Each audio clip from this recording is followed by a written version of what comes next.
Assalamualaikum warahmatullahi wabarakatuh. Selamat sore, salam sejahtera untuk kita semuanya. Hari ini saya akan menyampaikan perkembangan penanganan COVID-19 di Indonesia. Selanjutnya, saya akan menjelaskan pembelajaran dari negara-negara yang mampu mengendalikan lonjakan kasus. Setidaknya terdapat 5 negara termasuk Indonesia yang berhasil menurunkan kasus dengan signifikan dan dapat mempertahankan penurunan tersebut dalam jangka waktu yang cukup lama. Di India, kasus sudah turun hingga 97% dari puncak dan penurunan ini bertahan selama 201 hari. Jumlah kasus mingguan saat ini yaitu 69.165, sudah lebih rendah dibanding jumlah kasus terendah sebelum lonjakan yaitu 78.395. Filipina berhasil menekan kasus hingga 94,3% dari puncak lonjakan dan penurunan sudah bertahan hingga 71 hari. Jumlah kasus mingguan di Filipina saat ini yaitu sebesar 8.342, sudah lebih rendah dibanding dengan titik terendah sebelum puncak sebesar 34.284. Di Iran, terjadi penurunan kasus sebesar 87% dari puncak dengan penurunan yang bertahan selama 100 hari terakhir. Saat ini kasus mingguan berada pada angka 36.367, lebih rendah dari jumlah kasus terendah sebelum lonjakan yaitu sebesar 55.271. Di Jepang, kasus sudah turun 99,5% dari puncak kasus dan telah bertahan selama 157 hari. Penurunan ini berhasil ditekan dengan sangat signifikan, di mana titik kasus mingguan terendah sebelum lonjakan adalah 9.986 kasus, sedangkan saat ini hanya sebesar 890. Pencapaian Indonesia dapat dikatakan mampu bersaing dengan negara-negara ini. Negara kita telah berhasil menurunkan kasus hingga 99,3% dari puncak lonjakan, mirip dengan Jepang, dan berhasil dipertahankan selama 130 hari, lebih lama dari Iran dan Filipina. Saat ini, kasus mingguan di Indonesia adalah sebesar 2.564, jauh lebih sedikit dibandingkan titik terendah sebelum lonjakan, yaitu 26.126 kasus. Jumlah ini juga jauh lebih sedikit jika disandingkan dengan jumlah penduduk, di mana Iran dan Filipina yang penduduknya lebih sedikit dari Indonesia masih memiliki jumlah kasus yang lebih besar. Meskipun terdapat variasi strategi pengendalian kasus di berbagai negara tersebut, terdapat beberapa pembelajaran dari negara-negara ini yang dapat diambil agar penurunan kasus di Indonesia dapat terus dipertahankan, serta kenaikan kasus yang mulai terjadi di beberapa daerah dapat segera dikendalikan. Pembelajaran tersebut diantaranya yang pertama, pemberlakuan pembatasan kegiatan masyarakat. Kebijakan ini diberlakukan pada keempat negara tersebut meskipun dengan detail aturan yang berbeda-beda di setiap negara. Belajar dari India, pembatasan aktivitas konsisten dilakukan meskipun kasus sudah turun. Pembatasan ini bahkan juga dilakukan pada periode perayaan keagamaan dengan membatasi interaksi sosial dalam lingkup satu rumah saja. Indonesia pun juga perlu berhati-hati dalam melakukan pembukaan bertahap, terlebih mengingat sebentar lagi akan masuk ke periode Natal dan Tahun Baru.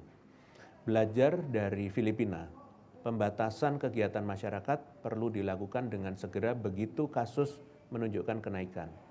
Oleh sebab itu, pemerintah daerah dimohon untuk tanggap terhadap kondisi kasus di daerahnya masing-masing, utamanya bagi daerah yang kasusnya sudah mengalami kenaikan. Mohon segera melakukan upaya pengendalian kasus sebelum terlambat. Yang kedua, peningkatan cakupan vaksinasi dosis lengkap juga dilakukan oleh keempat negara tersebut. Capaian vaksinasi dosis lengkap di Jepang bahkan sudah berhasil mencapai 70% dari populasi, sementara Iran berhasil mencapai 50% dari populasi. upaya pemerintah dalam meningkatkan cakupan vaksinasi pun cukup unik, di mana salah satunya di India, vaksinasi dilakukan secara door to door.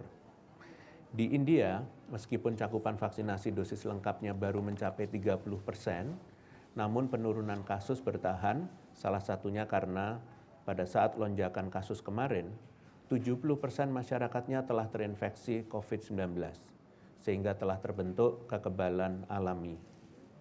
Di Filipina, cakupan vaksinasinya juga baru mencapai 39%. Namun, dengan kebijakan lockdown yang diterapkan selama kurang lebih 20 bulan, maka kasus COVID-19 dapat ditekan dan bertahan dalam waktu lama. Yang ketiga, penerapan disiplin protokol kesehatan. Kebijakan pembatasan kegiatan masyarakat besar dampaknya terhadap kondisi ekonomi. Sedangkan strategi vaksinasi, meskipun menghindarkan kematian dan keparahan gejala, tetap tidak bisa menghindarkan penularan. Oleh sebab itu, disiplin protokol kesehatan adalah cara yang mudah, murah, dan efektif untuk mencegah naiknya kasus, dan harus terus membersamai strategi pengendalian lainnya.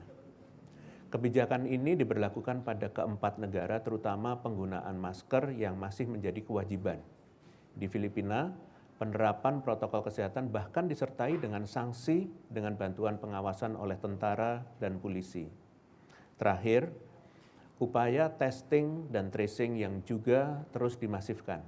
Di India, kebijakan testing masif diterapkan termasuk pada orang yang tidak bergejala. Dari pembelajaran di atas, penting bagi Indonesia untuk dapat mengamati penanganan COVID-19 yang berhasil di negara lain.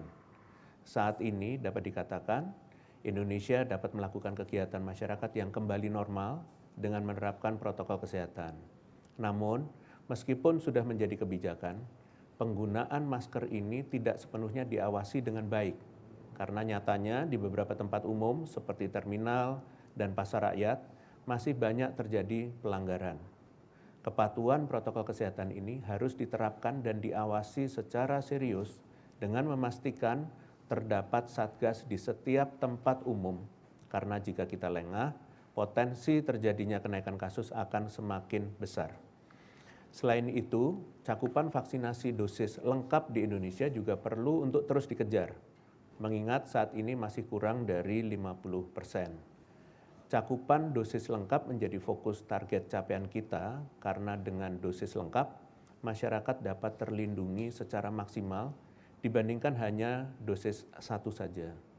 Maka dari itu, tidak menutup kemungkinan Indonesia bisa lolos dari ancaman gelombang ketiga pasca periode Nataru nanti jika setidaknya penerapan protokol kesehatan serta cakupan vaksinasi terus ditingkatkan. Ini bukan hal yang mudah, namun dengan gotong royong antara seluruh lapisan masyarakat dan pemerintah, ini bisa saja tercapai. Kunci kesuksesan kita menghadapi periode Nataru nanti ada dua, yaitu yang pertama, kesadaran masyarakat untuk tetap memakai masker dan menjaga jarak, serta tidak menunda-nunda untuk divaksin. Dan yang kedua, keseriusan pemerintah dalam pengawasan protokol kesehatan dan distribusi vaksin pada wilayah-wilayah yang cakupannya masih rendah. Selanjutnya, saya akan memberikan update kebijakan terbaru mengenai pengaturan aktivitas masyarakat di masa pandemi COVID-19 menjelang Nataru. Sebagaimana yang sudah disampaikan, walaupun kasus saat ini sudah cenderung terkendali, namun kehati-hatian tetap diperlukan mengingat di masa Nataru terjadi kecenderungan peningkatan intensitas berkegiatan dan mobilisasi. Tanpa adanya aturan, periode Nataru sangat berpotensi berimbas pada lonjakan kasus, terutama menimbang perilaku masyarakat yang seringkali kurang disiplin saat berlibur atau mengunjungi kerabat. Oleh karena itu, melalui instruksi Menteri Dalam Negeri nomor 62 tahun 2021 tentang pencegahan dan penanggulangan pada saat Natal 2021 dan Tahun Baru 2022, diantaranya adalah yang pertama, pengaturan kegiatan di rumah ibadah atau gereja. Pihak rumah ibadah diminta untuk membentuk satgas sebelum menerima jemaat untuk beribadah. Satgas akan bertugas untuk mengawasi kedisiplinan protokol kesehatan selama rangkaian ibadah dan berkoordinasi aktif dengan Satgas COVID-19 di daerah setempat. Apabila ibadah fisik dilakukan, maka kapasitas keterisian ruang ibadah adalah maksimal 50%. Sebelum memasuki rumah ibadah, jemaat wajib melakukan screening kesehatan elektronik menggunakan aplikasi Peduli Lindungi. Yang kedua adalah peniadaan mudik saat masa Nataru. Pemerintah menghimbau masyarakat untuk menunda mobilitasnya baik dalam jarak dekat atau jarak jauh seperti mudik apabila tidak mendesak. Secara bersamaan, pemerintah juga menghimbau pekerja migran Indonesia untuk menunda kepulangannya mengingat kondisi kasus di beberapa negara lainnya masih tergolong dinamis. Yang ketiga, pengaturan perayaan Tahun Baru 2022 dan tempat perbelanjaan. Himbauan ini melingkupi larangan melaksanakan acara perayaan Tahun Baru, larangan untuk mengadakan pawai atau arak-arakan, serta larangan acara lainnya yang bukan merupakan rangkaian pokok peribadatan. Selain itu, tempat makan dan minum serta bioskop hanya dapat beroperasi dari jam 09.00 sampai dengan 22.00 dengan kapasitas pengunjung maksimal 50%. Pemerintah daerah pun juga harus menutup semua alun-alun di daerahnya masing-masing pada tanggal 31 Desember sampai dengan 1 Januari 2022. Keempat, pengaturan cuti periode libur Nataru, yaitu dengan melarang pengambilan hak cuti bagi ASN, TNI, Polri, BUMN, dan karyawan swasta di masa Nataru sesuai surat keputusan bersama Menteri Agama, Menteri Ketenagakerjaan, dan Menteri Pendayagunaan Aparatur Negara dan Reformasi Birokrasi nomor 712, nomor 1, dan nomor 3 tahun 2021. Yang kelima, pengaturan di tempat wisata lokal di mana akan diterapkan sistem ganjil genap di area kunjungan wisata. Selain itu, kapasitas operasional tempat wisata adalah maksimal 50% dan pengunjung wajib melakukan screening dengan aplikasi Peduli Lindungi. Sebagai tambahan, pihak penyelenggara kegiatan wisata tidak diperkenankan untuk melakukan pesta perayaan yang berisiko menimbulkan kerumunan. Dan yang keenam, mobilitas masyarakat secara umum juga akan menerapkan sistem ganjil genap, tetap berlakunya syarat hasil negatif tes COVID-19 untuk perjalanan, dan menjalankan screening dengan Peduli Lindungi saat hendak masuk ke fasilitas publik. Fasilitas publik dan kegiatan masyarakat lainnya akan mengikuti aturan PPKM di level 3, termasuk peniadaan kegiatan seni budaya dan olahraga untuk meminimalisir kerumunan. Khusus terkait kawasan tempat tinggal warga, pengawasan kedisiplinan protokol kesehatan akan dilakukan oleh posko checkpoint yang terdiri dari unsur Satpol PP, TNI, dan Polri. Penyesuaian lainnya adalah terkait sektor pendidikan.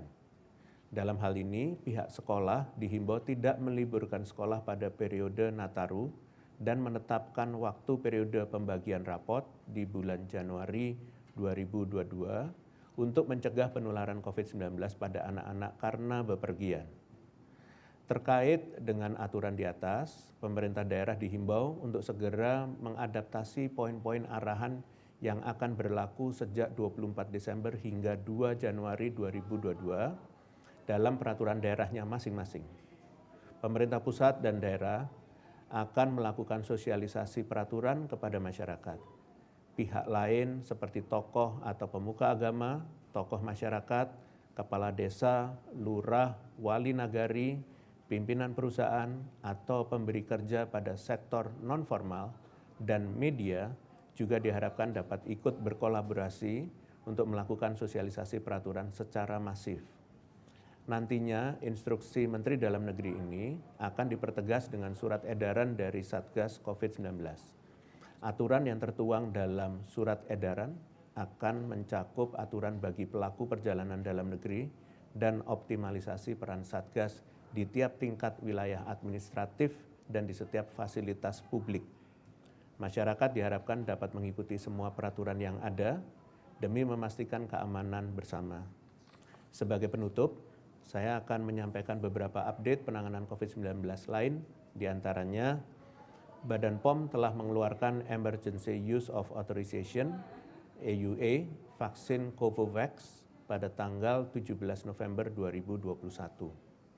Vaksin COVID-19 ke-11 yang dapat EUA di Indonesia ini diproduksi oleh Serum Institute of India dan akan diperuntukkan untuk masyarakat berusia 18 tahun ke atas.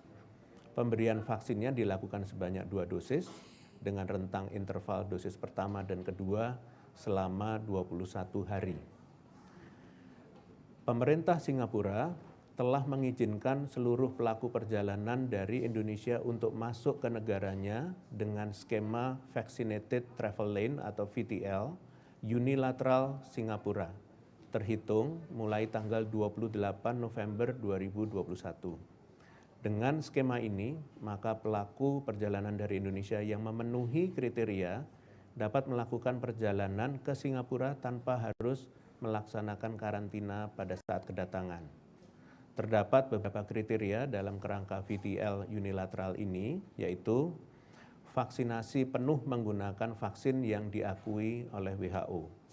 Terdapat berbagai vaksin yang telah diakui WHO dan telah diberikan kepada masyarakat Indonesia, yaitu Pfizer, AstraZeneca, Moderna, Sinopharm, dan Sinovac. Yang berikutnya lagi adalah menunjukkan aplikasi Peduli Lindungi bagi WNI, serta menunjukkan hasil negatif tes PCR dalam kurun waktu maksimal 2 hari sebelum keberangkatan, dan telah melakukan booking dan pembayaran tes PCR di Bandara Changi saat tiba, dan memiliki asuransi COVID-19 dengan minimum coverage cakupan berupa $30.000 Singapura untuk short term visitor. Informasi lebih lanjut dapat diakses di situs resmi, yaitu https://safetravel.ica.gov.sg. Terakhir, saya ingin mengucapkan selamat Hari Guru kepada seluruh guru di Indonesia. Terima kasih atas seluruh pengorbanan dan kreativitas para guru dalam beradaptasi melakukan kegiatan belajar mengajar di tengah pandemi COVID-19. Guru memiliki peran yang sangat penting dalam mensosialisasikan protokol kesehatan kepada peserta didik. Sebagai refleksi, masyarakat yang patuh terhadap protokol kesehatan layaknya siswa yang telah berhasil belajar menjadi lebih pintar dan bijaksana dalam hidup berdampingan bersama COVID-19 tanpa tertular. Demikian konferensi pers pada hari ini. Saya lanjutkan dengan sesi tanya-jawab media. Terima kasih. Pertanyaan pertama, Hendro, berita1.com. Aturan karantina terhadap pelaku perjalanan luar negeri berubah dari waktu ke waktu. Awalnya 14 hari, angka ini disebut sebagai standar. Namun kemudian menjadi 8 hari, lalu ada aturan 5 hari dan terakhir 3 hari. Mengapa jumlah hari karantina bisa berkurang? Apa dasar penentuan jumlah hari tersebut? Baik, terima kasih pada berita1.com. Penyusunan kebijakan pelaku perjalanan yang baik ialah sensitif dan spesifik, tentunya memperhatikan tidak hanya kondisi terkini dari negara kita, namun juga negara asal kedatangan pelaku perjalanan. Hal-hal yang diperhatikan oleh pemerintah dalam menentukan pengaturan screening pelaku perjalanan internasional, termasuk durasi karantina, diantaranya kondisi kasus di asal dan tujuan negara, cakupan vaksinasi, kepadatan arus perjalanan, dan kesiapan sarana dan prasarana protokol kesehatan di negara tujuan. Selama kurang lebih hampir 2 tahun hidup berdampingan dengan pandemi COVID-19, Indonesia sudah banyak belajar, lebih siap secara teknis serta sarana dan prasarana, sehingga menyesuaikan dengan itu maka pemerintah pun melakukan pengendalian COVID-19 yang adaptif, termasuk penyesuaian durasi karantina dari waktu ke waktu. Terima kasih. Pertanyaan kedua, Aci KBR. Bagaimana pemerintah memastikan aturan PPKM level 3 saat libur Nataru ini efektif menekan mobilitas masyarakat dan mencegah penularan COVID. Bagaimana dari segi pengawasan dan penindakan protokol kesehatannya? Apakah jauh lebih ketat? Terima kasih pada KBR. Setelah disusunnya peraturan penyesuaian kegiatan masyarakat di masa Nataru, perlu adanya tindak lanjut sistem pengawasan peraturan agar tujuan pembuatan regulasi, yaitu menekan lonjakan kasus, dapat tercapai. Untuk itu, pemerintah menyusun sistem pengawasan kegiatan masyarakat dengan optimalisasi kembali Satgas COVID-19 di setiap wilayah administratif, yaitu provinsi, kabupaten kota, kecamatan, desa atau kelurahan, sampai ke tingkat RT dan RW. Selain itu, fasilitas publik yang beroperasi pun wajib membentuk Satgas Prokes 3M. Pada prinsipnya, sistem pengawasan yang dibentuk di semua lini kegiatan masyarakat bertujuan agar menjamin kepatuhan protokol kesehatan dapat terlaksana secara menyeluruh. Terima kasih. Pertanyaan ketiga, Etna, The Associated Press Bureau Jakarta. Menjelang libur Nataru, apa saja yang dilakukan pemerintah untuk menambah laju program vaksinasi nasional agar mencapai target 208 juta, mengingat ada potensi gelombang baru setelah liburan? Terima kasih pada The Associated Press Bureau Jakarta. Saat ini target vaksinasi secara nasional untuk dosis 1 yaitu 60% di bulan November dan 70% di bulan Desember dari target populasi atau dari total 208 juta orang Indonesia yang memenuhi kriteria vaksinasi. Saat ini, stok vaksin terus bertambah untuk mendukung pencapaian target vaksinasi secara nasional. Di bulan Desember nanti, ketersediaan vaksin akan bertambah sekitar 102 juta dosis baik yang berasal dari skema pembelian maupun hibah. Selain itu, pemerintah juga melakukan upaya lain seperti penyediaan minimal 1 unit cold chain di setiap gudang penyimpanan di provinsi, kemudian mendorong penggunaan vaksin dengan memberdayakan unsur TNI Polri dan kementerian lembaga lain, dan mendorong kepala daerah untuk menyerap vaksin yang ada segera dan memberi edukasi pada masyarakat terkait manfaat untuk divaksin. Upaya percepatan vaksinasi akan terus dilakukan di tiap daerahnya, di mana saat ini 26 ibu kota provinsi di Indonesia telah mencapai target lebih dari 70% target vaksinasi per daerah di bulan November ini. Diharapkan capaian 70% ini akan tercapai pada seluruh daerah di akhir tahun ini. Demikian, terima kasih atas pertanyaan dan perhatian. Dengan demikian, konferensi pers berakhir. Selamat sore. Wassalamualaikum warahmatullahi wabarakatuh.